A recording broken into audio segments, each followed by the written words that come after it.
పూరి జగన్నాథన్ ఆలయంలో జరిగిన ఈ సంఘటన వింటే ఖచ్చితంగా ఆశ్చర్యపోతారు. పూరిలో నైవేద్యం పెట్టినాక అక్కడ ఉన్న పూజారులు వాళ్ళ చేతిలో నీళ్లు పోసుకొని స్వామివారి ముఖాన్ని ఆ నీటిలో చూస్తారు.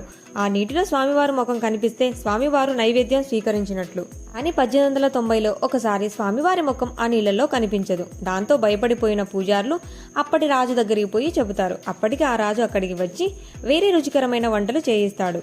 అలా ఎన్ని రకాల వంటలు చేయించినా స్వామివారి ముఖం నీటిలో కనిపించదు. దాంతో స్వామివారు తినే వరకు నేను తినను అని ఆ రాజు పట్టుదలతో గుడిలో కూర్చొని నిద్రలోకి జారుకుంటాడు.